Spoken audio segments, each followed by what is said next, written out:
Your business exists because you had the idea to start it. Everything begins in our minds. That's why your business results cannot outgrow your current level of thinking. Do you want to serve more clients, make more money, without working more or burning yourself out? Grow yourself first as a leader of your business, because that's who you are, a leader, even if you're the only person in your business right now. When you lead yourself first, the business results will always follow. My name is Maggie. I'm an international business and leadership coach, an expert in business mindset, strategy, and high performance. I created the Diamond Effect podcast to help you elevate your thinking, expand your perspective, and through it, grow your business without overwhelm. So let's get started.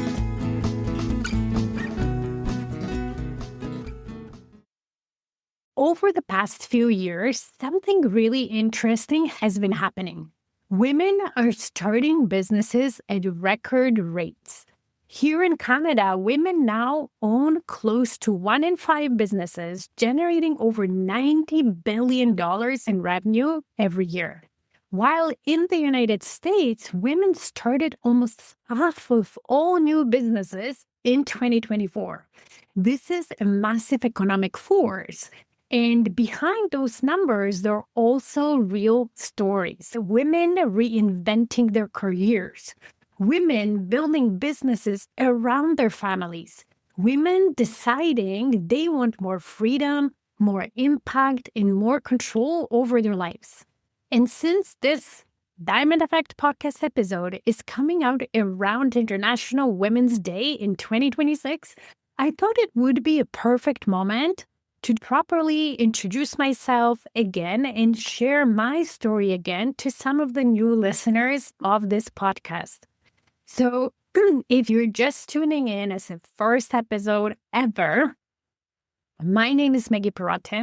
I live in Toronto, Canada. I'm an immigrant to Canada. I'm originally Polish, but hey, it's been over 20 years. Now I have dual citizenship and a dual identity of a Polish Canadian.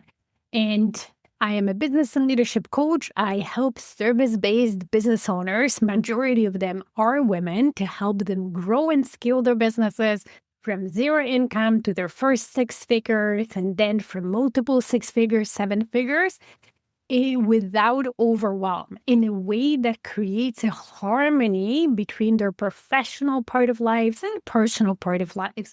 Because that's what we want as women. That's what I want for myself.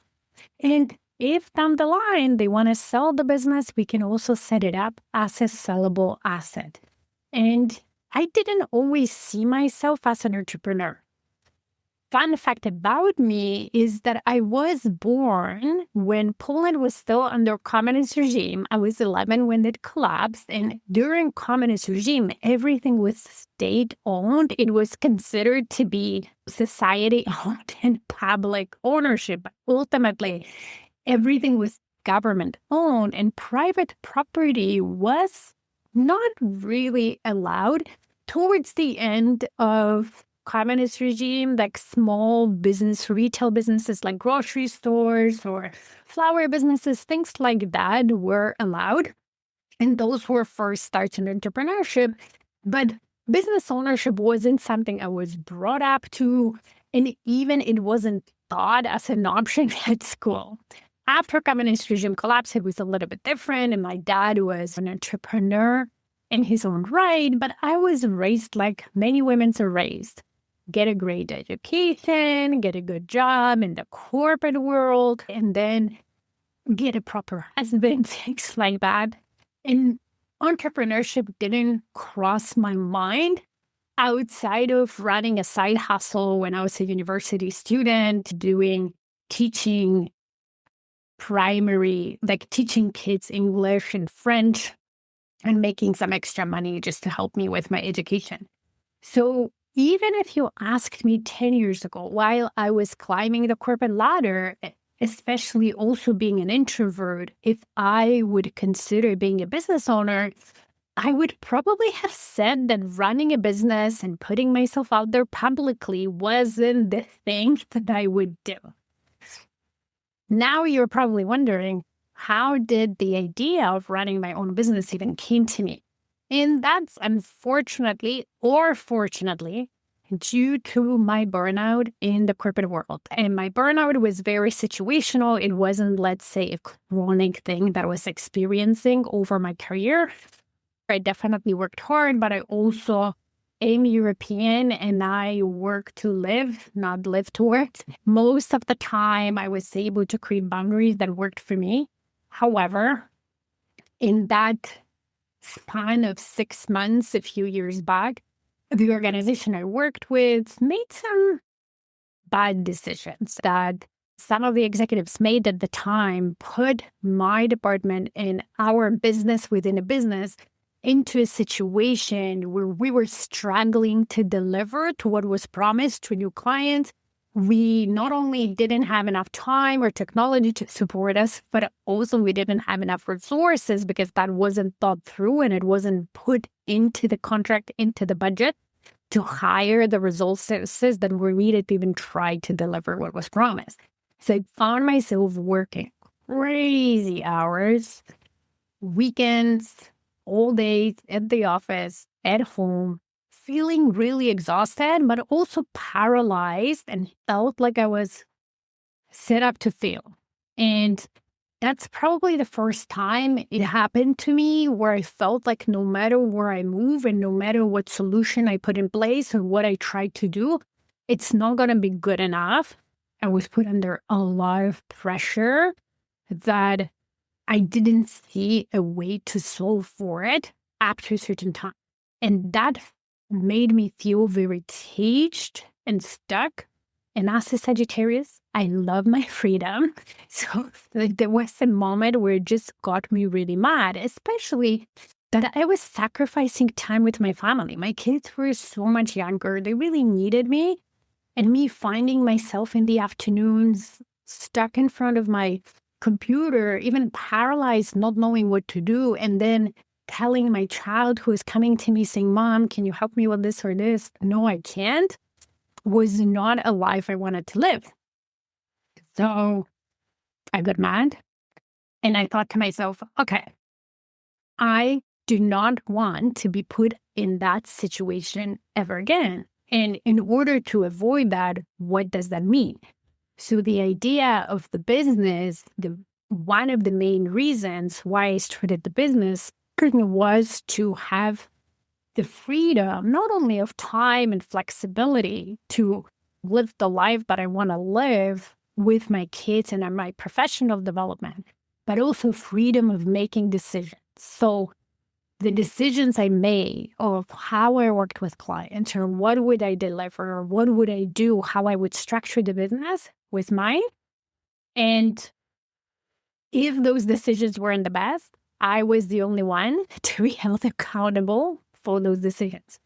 Another reason that was important to me was to use my skill set and my knowledge that I acquired over the years of my career. And with that, have an impact that I could see, have a positive impact in the lives of people that was very fulfilling. What I realized in my corporate career is that I loved coaching people, helping people achieve their goals, their personal, professional goals, and through that also goals of the organization where I was leading and coaching teams. And I found it very fulfilling to see the person's confidence grow, their passion come back, their eyes light up to when they were realizing that they were capable of so much more. And I not only developed the skills, but I'm really good at reading people and knowing what they needed. And I was finding that as my corporate career grew and I became more of a senior manager or lower level executive, I had less and less time for that. And I was put into all those situations of fighting fires and extinguishing fires. Yet my efforts, I couldn't see the impact I was making. And maybe it was the industry because I was in the industry that catered to large organizations, financial institutions, and so on. So we were really removed from that impact on an individual. And I found that was really draining me. Whereas whenever I had an opportunity to spend time with my team, to help them, to coach them, and seeing them succeed, I wanted to do more of that. Things that were fulfilling me, that were giving me energy, not draining my energy.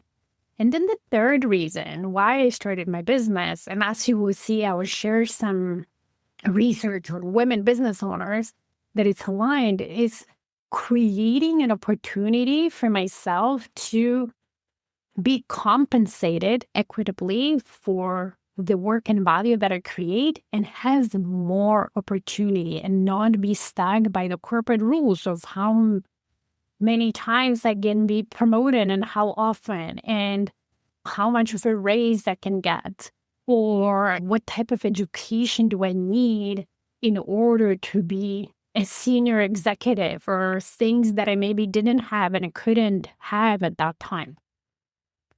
So I will share more about me as we go through, but I do want to bring it back a little bit to research an overall state of women entrepreneurship, is that when you zoom out for a moment and look at the bigger picture of what's happening with women's entrepreneurs today, there's some amazing stats. As I said, in the US, almost 50% of all new businesses that were started in 2024 were started by women. Women own about 13 million businesses. In Canada, women own a little bit less, 18, 19% of businesses, but that number is growing, which is great to see. And women represent about 37% of self-employed workforce. So another good big statistic about women is that a lot of businesses that we start are solopreneurships, so we're the only employee in the beginning in our business. And then in Canada, women-owned businesses generate over 90 billion of income annually. And overall, globally, those businesses usually have a bigger positive impact in the community. They reinvest some of the profits, some of the income that we make into the community. And that's much more than male-led businesses. So as women, we're a major force in the economy and not like a small niched group anymore. A lot of businesses that we start are is service businesses, home services, creative services, online services, education, coaching, consulting, wellness, health and wellness. And I think it definitely has to do with us being nurturers and really wanting to see that impact on the community. Where we're underrepresented is tech type of businesses that are male dominated. Women represent a very small fraction of it. But unfortunately, this is the industry or the area where the most of the capital investments is going. One of the challenges we have is that we're not as funded as male started businesses. And it's mostly because of that, because a lot of funding and private equity investments right now is going into AI type of tech, fintech, and all the technology type of businesses. So then if we think about why women start businesses, research consistently shows that women often start businesses for slightly different reasons than men. And if you look at my story, it's very telling of that research. So we look for freedom, ability to control our decisions and schedule. We look for flexibility, especially for caregivers, to our kids, very often to parents. We look for purpose and impact, and that's important to us. So we want to be in business and live our professional lives that are in alignment with our values, with what's important to us. And I can definitely resonate with that. And also, we do want financial independence. And for many women, entrepreneurship isn't per se just about making money. And for many women, where very often we face barriers and gender-based biases in corporate world, entrepreneurship is that freedom of achieving that. So I want to share a little bit about my early entrepreneurial journey, because for the first couple of years, when I started the business, I was still working. Once I decided that I do want to start my coaching business, because I love coaching and developing people, and because of all my background in business and education. And I do love business. I think it's creative and it's fun. And I kind of merge those two passions. I wasn't for sure if it would be successful. First of all, I've never run a business in Canada before, so I had to learn about the legal structures that are out there and things that what do you need? How do you register? All those things.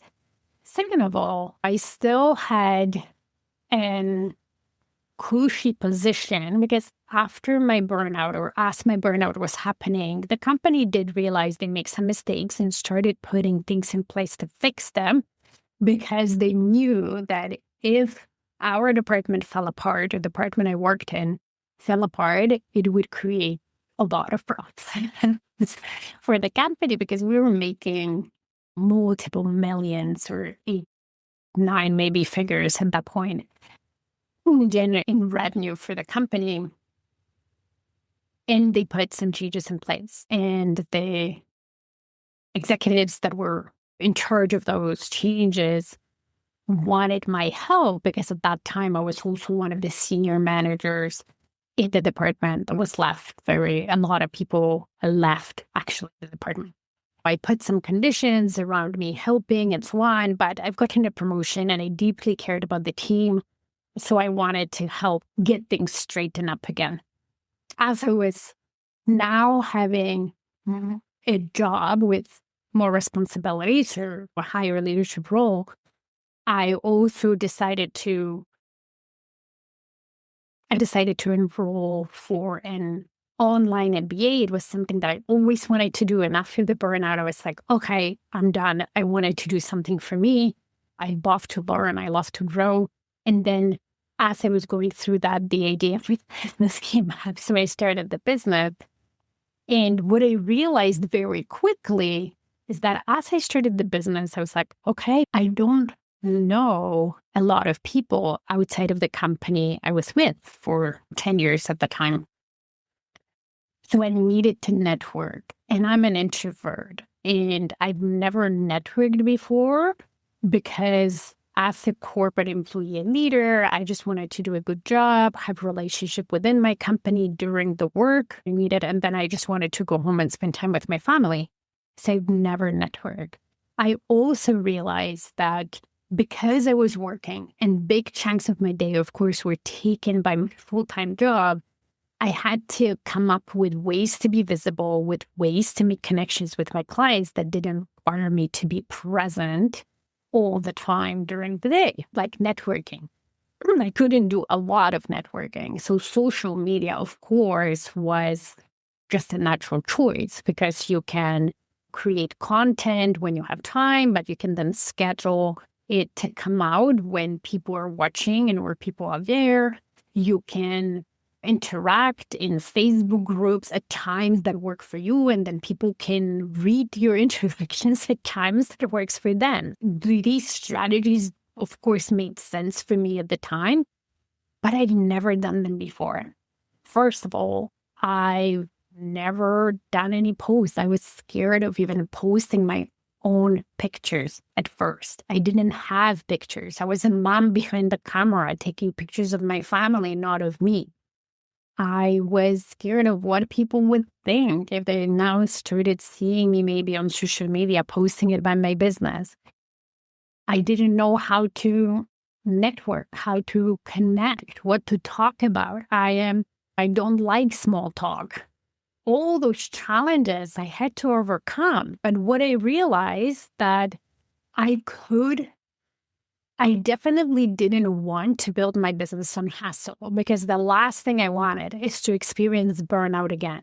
I needed to do it my way. So as I identified certain gaps in my skill sets, like online marketing, social media marketing, copywriting, so things that would help me gain clients without me being present at a certain time and a certain date, I just invested in myself, invested in time, building those skills, invested in experts and coaches and advisors to help me build those skills, and then slowly progressed as I was working, doing my MBA, and then COVID started and navigating the whole thing with We'll get going. And what that made me realize is that scaling a business really requires you surrounding yourself not only with the network and people who think like you, who can help you refer clients and so on, but especially with experts and advisors and materials that will help you grow your skill sets to then grow faster and scale faster so you don't burn out. I was born in the time, especially in the country, where I didn't get my first personal computer until I was at the university. The whole digital thing and social media doesn't come as naturally to me as, let's say, to my 14-year-old daughter, who is very comfortable in front of camera because she's been at it since she was 5 or 7 or whenever she started to create like little videos for herself. I knew that I had some gaps in the skill set, and I just identified it very quickly, very strategically, and started filling it in. And that's what allowed me to grow relatively fast, because the research shows that unfortunately about 37% of women entrepreneurs and about 31% of men are similar, not such a big difference, earn under $50,000 annually. And I really think that it's not because they don't work hard, and it's not because they're not good at what they do, but because they're lacking some business skills. Very often it's marketing, it's sales, or some elements of that, and they're not strategically filling them that will allow them to speed up the business growth without working more time. And how does that happen? Just think about if you were learning how to swim. In the beginning, you were probably very slow, and you were swimming a distance in a very long time, and you were getting tired, and it would drain your energy. But as you got better and better at the skill of swimming, not only did it take you less time, but your technique was better. So ultimately, your results were better, and you weren't as tired. So it's the same with business skills. If you invest and you learn the right techniques, the right strategies, and so on, it can take you much faster and easier to create better results. If you're listening to this episode and you're currently building a business, and maybe you haven't hit your first 100K yet, or you're struggling to scale beyond that, I want to invite you to pause for a moment and ask yourself some important questions. What kind of business do I really want to build? Definitely not the one that constantly exhausts you. Maybe the one that supports the life you want to live, and not only support in terms of the income you generate, but the quality of life you want to live. Because I really believe that as business owner entrepreneurs, we have that privilege of making the decisions. Nobody forces us to do anything. So we shouldn't be creating just another job that drains us, but we have that opportunity to create freedom and impact and structure a business in a way that allows us to live high quality, good life. And before I finish this episode, I have a couple of announcements I wanted to make. So one of the things that I feel incredibly grateful for my work is really the opportunity to support many amazing women entrepreneurs in building their businesses. I feel honored for their trust, and also me witnessing their growth, the impact that they make, the people that they have, the legacy that they're building. Because of International Women's Month and beyond, over the next few weeks, in celebration of that, I will be featuring some of my clients on my social media platforms, so LinkedIn and Instagram. And I want to invite you to check it out. So if you're not following me yet, connect with me on LinkedIn under Maggie Perotin, or on Instagram, handle is maggie.perotin.s2l, which stands for Stairway to Leadership, is the name of my business. And I will put the links into the show notes of it, and also connect with my clients, see what they're doing, get inspired. And then I'm also really excited to share that I will be bringing more women entrepreneurs onto this podcast as guests. So for the past 4 years, I've been creating this podcast. I've been doing a lot of solo episodes, sharing a lot of wisdom and helpful tips and things that I see as a coach that I help my clients with, that I hope will help you. I've also been bringing my own clients to share their journey on the podcast. But I thought that this year, I want to bring a little bit more guests. And I am excited to share that I already have a few interviews lined up and scheduled with very successful women entrepreneurs in many different service industries.